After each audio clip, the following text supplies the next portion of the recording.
குரு பிரம்மா குரு விஷ்ணு குரு தேவோ மகேஸ்வரக குரு சாட்சாத் பரபிரமம் தஸ்மை ஸ்ரீ குருவே நமக. ஓம் ஸ்ரீ ராஜகணபதி ஐயனே போற்றி போற்றி. ஓம் ஸ்ரீ லோபாமுத்திரை சமேத ஸ்ரீ அகத்தியர் ஐயா போற்றி போற்றி. குரு அருள் ஆஸ்ட்ரோ முத்து உங்களோடு. இன்றைய பதிவில் பாவக காரகத்துவங்கள் என்ற வரிசையில் இரண்டாம் பாவகத்தின் காரகத்துவங்களும் அதன் விளக்கங்களும் இந்த பதிவில் காணவிருக்கின்றோம். இரண்டாம் பாவகம், முதல் லக்ன பாவகம், அடுத்ததாக இரண்டாம் பாவகம். இந்த இரண்டாம் பாவகத்தின் காரகத்துவங்கள் அப்படின்னு பார்க்கின்ற பொழுது, முதல்ல காரகத்துவமாக முகம், அடுத்ததாக பேச்சு, அடுத்ததாக தனம், வருமானம், பொருளாதாரம். இந்த மூன்றுமே ஒரே நிலையை குறிக்கக்கூடியது தான் அப்படின்னாலும், நாம் பயன்படுத்தும் போது சில நேரங்களில் தனஸ்தானம்னு சொல்லுவோம், பொருளாதார ஸ்தானம்னு சொல்லுவோம். வருமானத்தின் வழி எங்கேருந்து ஆரம்பமாகுது அப்படிங்கிற நிலையில் சிந்திப்போம். அதனால் இந்த மூன்று வார்த்தைகளையும் நீங்கள் எழுதி வைத்து கொள்ளுங்கள். அடுத்த காரகத்துவமாக உறுப்புகளில் அப்படின்னு பார்க்கின்ற பொழுது, கண்ணை நேந்திரம் அப்படின்னு சொல்லிட்டு சொல்லுவாங்க. நேந்திரம், கண் அப்படின்னு சொல்லிட்டு எழுதிக்கங்க. அதாவது ஒருவரின் பார்வையின் பலம், பார்வையின் திறன், பார்வையின் அளவுகோல் அப்படிங்கிற நிலைப்பாடு இந்த பாவகத்தை கொண்டு தான் நம்ம ஆராய்ச்சி செய்கின்றோம். இதற்கு அடுத்ததாக ஒருவரின் குடும்பம். இதை இரண்டாம் பாவகத்தை குடும்பஸ்தானம் அப்படின்ட்டும் சொல்வதுண்டு. தனஸ்தானம், குடும்பஸ்தானம், வாக்குஸ்தானம், இப்படி தான் நம்ம அதிகமாக பயன்படுத்தக்கூடிய வார்த்தைகளாக இந்த பாவகத்துக்கு உண்டு. இதில் நேந்திரம், கண் அப்படின்னு சொல்லிட்டு சொல்லியிருந்தோம் இல்லைங்களா, அதுலேயும் இந்த இரண்டாம் பாவகம் வலது கண்ணை குறிக்கின்றது அப்படிங்கிற மாதிரி பிராக்கெட்டில் எழுதி வச்சுக்கிங்க. அடுத்த காரகத்துவமாக கல்வி, வித்யாஸ்தானங்க. இது இரண்டாம் பாவகம் அப்படிங்கிறது வித்யாஸ்தானம். ஒருவரின் கல்வியை குறிக்கக்கூடிய ஸ்தானமாக இந்த ஸ்தானம் விளங்குகின்றது. வித்யாஸ்தானம், கல்வி. உறுப்புகளில் முகம், கண், அடுத்தபடியாக பல்லு, நாக்கு, உதடு. இந்த காரகத்துவங்கள் ஒரு ஜோதிடர் எப்பயுமே நாம் அடிக்கடி பயன்படுத்தக்கூடிய காரகத்துவங்கள். ரொம்ப அதிகமாக நீங்கள் உள்ளே போக வேண்டிய அவசியம் இல்லை.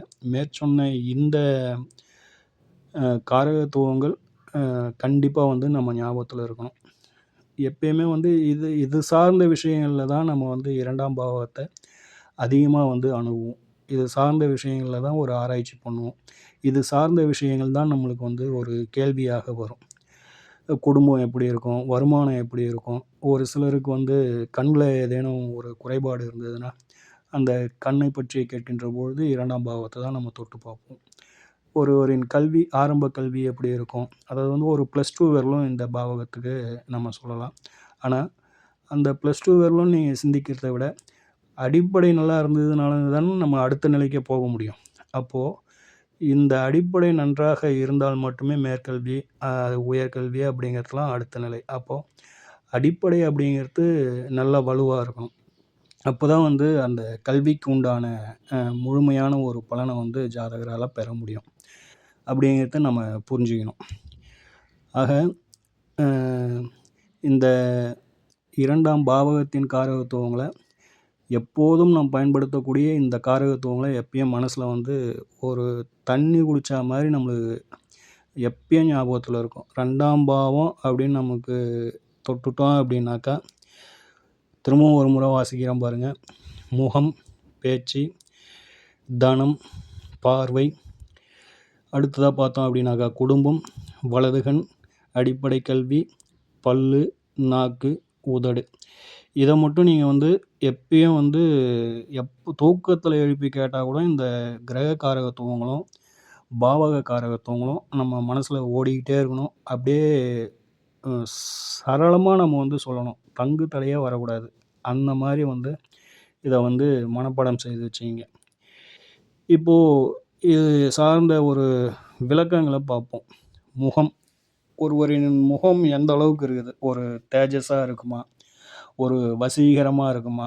ஒரு சிலருடைய முகத்தெல்லாம் பார்த்தோம் அப்படின்னாக்கா அதில் ஒரு வசீகரம் இருக்கும், ஒரு ஈர்ப்பு இருக்கும். நம்மளையும் அறியாமலே வந்து அந்த அவங்க பழக்க வழக்கம் பார்க்கறதுலாம் அப்புறம், அந்த முகத்தை பார்த்தே நான் வந்து கவுந்துட்டேன் அப்படின்னு சொல்கிறவங்களாம் நிறைய பேரை பார்த்துருக்கலாம் நீங்கள்.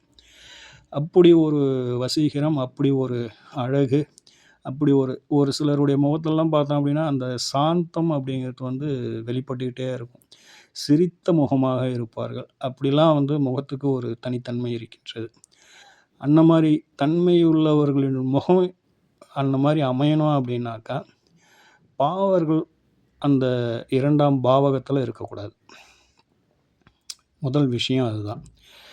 அதேபோல் வந்து 2ஆம் இடத்துல முடிந்தவரை சுபகிரகங்கள் இருப்பது சிறப்பு. உதாரணமாக வந்து 2ஆம் இடத்துல சந்திரன்லாம் நின்றுட்டாருன்னு வச்சுக்கோங்க, ஒரு வளையபுற சந்திரனாக இருந்து அவரை மேலும் எந்த ஒரு பாவகங்களிலும் தொடர்பு பெறாமல் இருந்தது அப்படின்னாக்கா, அவங்களுடைய முகம்லாம் அவ்வளோ ஒரு அழகாக இருக்கும், அவ்வளோ ஒரு வசீகரமாக இருக்கும். இந்த கான்செப்டை நீங்கள் உங்களுக்கு வர ஜாதகங்களில் ஆய்வு பண்ணி பாருங்கள். அவ்வளோ ஒரு நம்மளுக்கே பார்க்குறதுக்கே வந்து பார்த்துக்கிட்டே இருக்கலாமான்னு ஒரு நிலைப்பாடு தோணும் இல்லைங்களா? அந்த முகத்தை பார்த்தாலே போதும்டா, பசி அடங்கிடும்டா அப்படிங்கிற மாதிரிலாம் நம்ம ஒரு சில நேரங்களில் சொல்வது உண்டு. அதற்கான காரணங்கள் இந்த 2ஆம் பாவத்தில் இருந்து தான் நம்மளுக்கு வந்து கிடைக்கிது. ஆக முகத்தின் அழகு அகத்தில் தெரியும் அப்படின்னு அகத்தின் அழகு முகத்தில் தெரியும்னு சொல்லுவாங்க. மாற்றி சொல்லிட்டேன், கொஞ்சம் மன்னிச்சிக்கிங்க.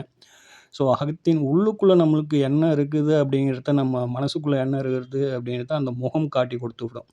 அதாவது வந்து ஒரு ரியாக்ஷன்ஸ், நம்ம கோபமாக இருக்கிறோமா, மகிழ்ச்சியாக இருக்கிறோமா, ஆனந்தமாக இருக்கிறோமா, வருத்தமாக இருக்கிறோமா அப்படிங்கிறத எல்லாத்தையும் காட்டி கொடுக்கக்கூடிய ஒரு நிலைப்பாடு முகத்துக்கு உண்டு.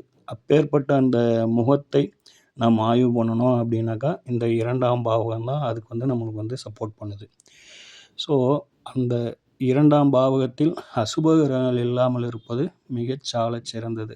அதுலேயும் குறிப்பாக செவ்வாய் பகவான்லாம் 2ஆம் பாவத்தில் இருந்துட்டார் அப்படின்னாக்கா அந்த முகத்தில் வந்து வெட்டு காயங்கள் ஏற்படுவதற்கானவோ அல்லது ஒரு தழும்புகள் ஏற்படுவதற்கான வாய்ப்புகளோ அதிகமாக உண்டு அப்படிங்கிறத நம்ம புரிஞ்சுக்கணும். அந்த 2ஆம் பாவத்தில் இது போன்ற அசுப கிரகங்கள் அமர்ந்து விட்டால் கூடுதலாக என்ன நம்மளுக்கு ஒரு மைனஸ் அப்படின்னாக்கா, அவர்கள் பேசும் அந்த வார்த்தையின் தோணி, அதாவது வந்து அவங்ககிட்ட இருந்து அந்த ஒரு குரல் வெளிப்படும் இல்லைங்களா, அது வந்து அந்த அளவுக்கு வந்து ஒரு இனிமையான குரலாகவோ, ஒரு அனுசரணையான ஒரு அரவணைப்பான குரலாகவோ அது வந்து வெளிப்படுவதில்லை. இப்போது செவ்வாயெல்லாம் உக்காந்துட்டாங்க அப்படின்னாக்கா, அந்த குரல் வந்து ஒரு அடக்கி மற்றவங்கள வந்து அப்படியே ஒரு அதட்டுற மாதிரியே பேசுவாங்க. அந்த அதில் வந்து ஒரு ஹஸ்பண்ட் அண்ட் ஒய்ஃப் இருக்கிறாங்கடான்னா, யாருக்காச்சும் ஒருத்தருக்கு செவ்வாய் இருந்துச்சுன்னு வச்சுக்கிங்க, அந்த செவ்வாய் இருக்கிறவர் அவருடைய ஒரு இனிமையான பேச்சு அவர்கிட்ட எதிர்பார்க்கறதுக்கு இல்லை. ஒரு போல்டான பேச்சு, வெட்டு 1 துண்டு 2ன்னு சொல்லுவாங்கள்ல, அந்த மாதிரியான பேச்சு, நறுக்குன்னு பேசுறது. அப்போது அந்த குடும்பத்தில் வந்து அந்த ஹஸ்பண்ட் அண்ட் ஒய்ஃபுக்குள்ளே அந்த ஒரு அந்யோன்யம் அப்படிங்கிறது வந்து இந்த பேச்சே வந்து பாதியை வந்து குறைச்சி விட்டுட்டு போயிடுது. நண்பர்கள், சுற்று வட்டார உறவுகள், இப்படி எல்லாமே வந்து அந்த பேச்சினால் வந்து நம்மளுக்கு வந்து ஒரு மைனஸ் ஆகி போகுது. எந்த நேரத்தில் எப்படி பேசணுன்ற அந்த ஒரு இங்கீதம் வந்து நம்மளுக்கு வந்து கிடைக்காம அவங்களாம் வந்து தடுமாறத்தை பார்க்க முடியுது. ஆக அந்த பேச்சின் தன்மையை நாம் ஆய்வு செய்யணும் அப்படின்னாலும் இந்த 2ஆம் பாவகத்தை தான் நம்ம வந்து தொடணும். அந்த வாக்கு ஸ்தானம், அந்த பேச்சு ஸ்தானம். இதே போல் அந்த வாக்கு ஸ்தானம் சொல்கிறோம் இல்லைங்களா, சிலர்லாம் பார்த்தோம்னா ரொம்ப தாமதமாக பேசுவாங்க. ஒரு 2 வயசு வரலாம் சில குழந்தைகள் பேசாமல் இருக்கலாம். அப்போது அந்த வாக்குஸ்தானம் அப்படிங்கிறத நம்ம ஆய்வு செய்கின்ற பொழுது அந்த பாவகம், பாவாதிபதி, காரகர், இந்த 3ஐயும் நம்ம வந்து தொட்டுடணும். எந்த ஒரு விஷயத்தை நாம் ஆய்வு செய்ய எடுத்துக்கொண்டாலும் இதை நல்லா ஞாபகத்தில் வச்சுக்கிங்க. இப்போது வாக்குஸ்தானம், அந்த வாக்கை பற்றி நம்ம வந்து ஒரு சிந்திக்கிறோம் அப்படின்னாக்கா, வாக்குக்கு உண்டான பாவகம் 2ஆம் பாவகம், அந்த பாவாதிபதியின் நிலையை பார்க்கணும். அடுத்ததாக அந்த வாக்கு அப்படின்றதுக்கான காரக கிரகமாக விளங்குபவர் புத பகவான். இந்த 3 பேரையும் நம்ம வந்து ஆய்வு செய்யணும். முதல்ல வந்து அந்த ஸ்தானம் என்ன மாதிரியான ஒரு ஸ்தானமாக வந்திருக்குது அப்படின்றத நம்ம வந்து எடுத்துக்கணும். உதாரணமாக 2ஆம் பாவம் ஒரு ஊமை ராசியாக வந்துடுச்சுன்னு வச்சுக்கிங்க. அப்போது அது ஒரு மைனஸ். உடனே அவங்கள வந்து நம்ம வந்து ஓமன்னு நம்ம வந்து கருதிடக்கூடாது. அந்த ஒரு 100 மதிப்பெண் கொடுக்குறோம் இந்த ஆய்வுக்கு அப்படின்னாக்கா, இந்த ஒரு நிலைப்பாடு வந்துடுச்சு அப்படின்னாக்கா, ஒரு 15 முதல் 20% ஒரு மைனஸ் அப்படின்றத புரிஞ்சுக்கிங்க. அடுத்ததாக அந்த பாவாதிபதியை எடுங்க. அந்த பாவத்தின் அதிபதி எங்கே இருக்கிறாருன்னு பாருங்கள்.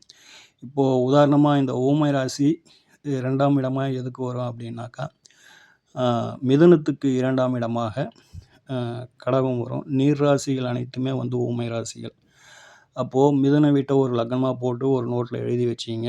அதன் அதிபதியே அந்த வீடு அப்படின்னும் பொழுது அது வந்து ஊமை ராசி ஆகுது. அதன் அதிபதியை வந்து நம்ம வந்து விருச்சிகத்தில் போடுவோம்.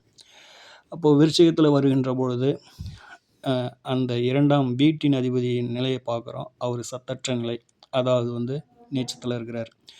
கூடுதலாக கவனிக்க வேண்டியது, அந்த வீடும் ஒரு ஊமை ராசி அப்படிங்கிறத நம்ம வந்து மைண்டுக்கு வந்துடணும். அப்போது சத்தற்ற நிலை, 2ஆம் பாவாதிபதி பலவீனப்பட்டார், நீச்சம்.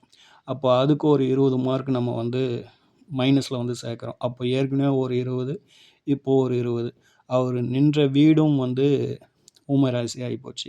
அப்போது அதுக்கு ஒரு 10. ஆக மொத்தத்தில் வந்து 20, அது ஒரு 20, 50% வந்து நம்மளுக்கு வந்து மைனஸில் நிற்கிது. இப்போது அடுத்ததாக வந்து காரகரை பார்க்கணும். காரகரின் நிலையை பார்க்கணும். காரகர் அந்த இடத்துல யார் இருக்கிறாங்க? புத பகவான். அந்த புத பகவானின் நிலை என்னன்னு பார்க்கணும். இன்கேஸ் ஒருவேளை நம்ம பார்க்கின்ற ஆய்வு செய்கின்ற ஜாதகங்களில் அந்த புத பகவானும் வந்து ஒரு 6ஆம் இடத்துல அப்படிங்கிற மாதிரி அமர்ந்து விட்டாலோ, அல்லது பகைகிரக வீடுகளில் அமர்ந்து விட்டாலோ, பாதக ஸ்தானத்தில் அமர்ந்து விட்டாலோ, இப்படி இதற்கு அந்த வாக்குஸ்தானம், அந்த வாக்கிற்கு எதிர்மறையான ஒரு நிலைப்பாட்டில் அமர்ந்துட்டாங்க அப்படின்னாக்கா, அதையும் வந்து நம்ம வந்து மைனஸில் எடுத்துக்கணும். உதாரணமாக புத பகவானை தூக்கிட்டு நம்ம மீனத்தில் வைக்கிறோன்னு வச்சிங்க, அங்கே நீச்சம். அப்போது அதுவும் வந்து ஒரு நீர் ராசி. அப்போது அதுவும் வந்து ஒரு ஊமை ராசி. இந்த கால்குலேஷன்ஸ் எல்லாமே வந்து என்ன சொல்ல வருது அப்படின்னாக்கா, வாக்குஸ்தானத்தில் ஒரு பிரச்சனை இருக்குது அப்படின்றத வந்து நம்மளுக்கு சுட்டி காட்டிக்கிட்டே வருது. இப்போது 2ஆம் பாவகத்தில் யாராச்சும் இருக்கிறாங்களான்னு பார்க்கணும். ஏதேனும் கிரகங்கள் இருக்குதான்னு பார்க்கணும். அந்த இடத்துல வந்து 6ஆம் அதிபதியோ, 8மாதிபதியோ அல்லது பாதகாதிபதியோ அமர்ந்து அந்த பாவகத்தையும் கெடுத்திருந்தாங்கன்னு வச்சுக்கிங்க, இன்னும் வந்து அது வந்து கூடுதலாக நமக்கு வந்து ஒரு 80% கிட்ட வந்துடும்.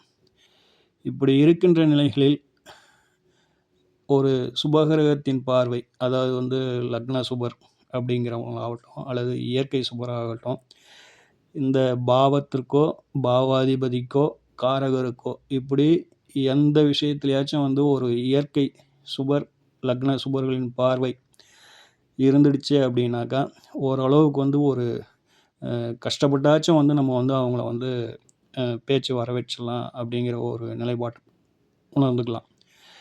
எதுவுமே இல்லாமல் 4 விதத்துலேயும் இது வந்து ஃபுல்லாக வந்து டேமேஜ் ஆகி போச்சு, எல்லாமே வந்து மைனஸில் தான் வந்து நிற்கிது அப்படின்னும் போது மட்டும் நாம் பலன் சொல்லுகின்ற பொழுது என்ன சொல்லணும் அப்படின்னாக்கா, வாக்குஸ்தானம் ரொம்ப பலவீனமாக இருக்குதுங்க, இவருடைய பேச்சு எப்படி இருக்குது அப்படின்னு தான் நம்ம வந்து கேட்கணுமே வழிய, எடுத்த உடனே இவருக்கு வந்து எல்லாம் இப்படி போயிடுச்சுங்க அப்படி இப்படின்னு நம்ம பாட்டுன்னு நம்ம பார்த்தது எல்லாத்தையும் சொல்லக்கூடாது, ஆய்வு செய்த எல்லாத்தையும் சொல்லக்கூடாது.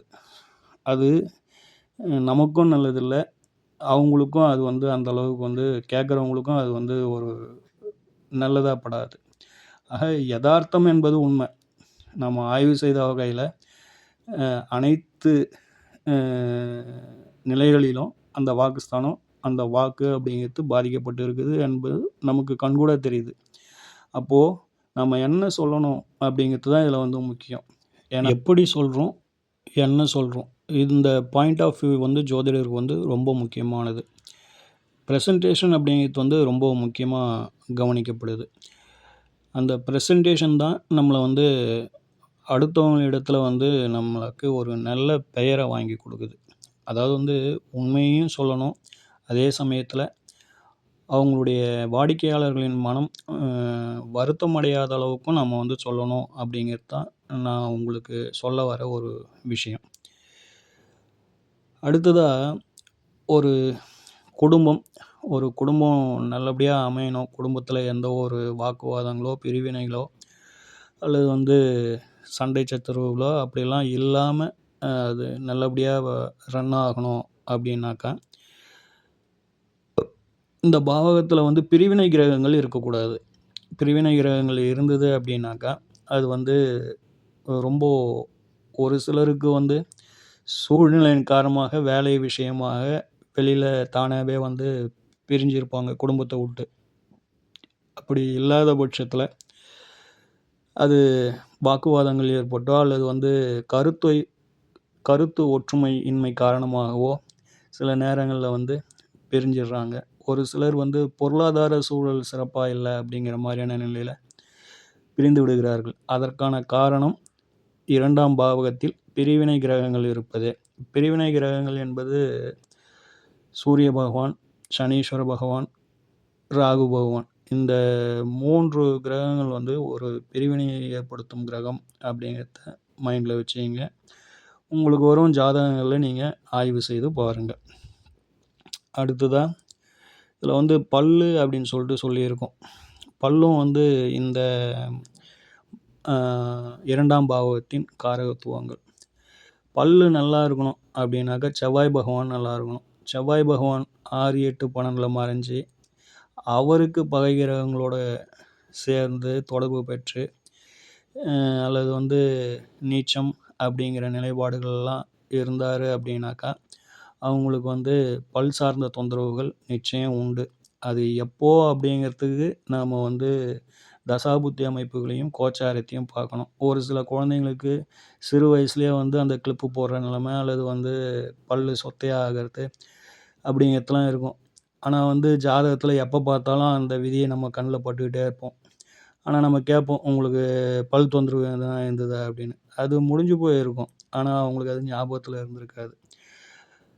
இப்படி ஒவ்வொரு காரகத்துவத்தையும் அதன் நாம் ஆய்வு செய்கின்ற பொழுது பாவகம், காரகம், பாவாதிபதி, பாவத்தில் நின்றவர்கள்னு 4 விதத்துலையும் நாம் வந்து ஆய்வு செய்யணும். அந்த 4 விதமும் ஒன்று ரொம்ப ஒரு உயர்வாக சொல்லிச்சுனாக்கா அது நமக்கு சப்போர்ட் பண்ணுது, அதனால் நம்மளுக்கு மேன்மை அப்படின்றத புரிஞ்சுக்கிங்க. அது எல்லாமே வந்து நம்மளுக்கு வந்து மைனஸாக சொல்லிச்சு அப்படின்னாக்கா அந்த காரகத்துவம் சொல்லும் நிலைப்பாட்டில் நம்மளுக்கு குறை குற்றங்கள் உண்டு அப்படிங்கிறத புரிஞ்சுக்கிங்க. இதுதான் வந்து இந்த ஒரு விஷயத்துக்குன்னு இல்லை, எந்த ஒரு விஷயத்தை தொட்டு நாம் ஆய்வு செய்தாலும் இப்படி தான் வந்து நம்மளுக்கு வந்து பலனை வந்து எடுத்து கொடுக்குது. அவ்வளோதான் இதில் இருக்கிற ஒரு சூட்சமம். ஆக இந்த 2ஆம் பாவகத்தின் காரகங்களும் விளக்கங்களும் என்னுடைய புரிதலில் நாம் வந்து உங்களுக்கு வந்து கொடுத்துருக்குறோம். இதில் ஏதேனும் விட்டு கூட போயிருக்கலாம். ஆடியோ வந்து ரொம்ப பெருசாகிட்டே போயிட்டே இருக்குது. இப்போது அதே நிலை தான், நீங்கள் எந்த ஒரு விஷயத்தை நீங்கள் தொட்டிங்கனாலும் இதில் சொல்லப்பட்ட விஷயங்களை காரகத்தையும் பாவகத்தையும் நீங்கள் ஆய்வு செய்து உங்களை நீங்கள் மேன்மைப்படுத்திக்கிங்க. உங்களை வந்து நாங்கள் வந்து என்ன செய்கிறோம் அப்படின்னாக்கா ஒரு பதிவை கொடுத்து உங்களை வந்து ஒரு மனதில் வந்து ஒரு தூண்டி விடுறோம் அப்படிங்கிறது தான் இதனுடைய நிலைப்பாடு. உங்களை சிந்திக்க வைக்கின்றோம். சரியாக சொல்லணுன்னாக்கா இதுதான் அதற்கான வார்த்தை.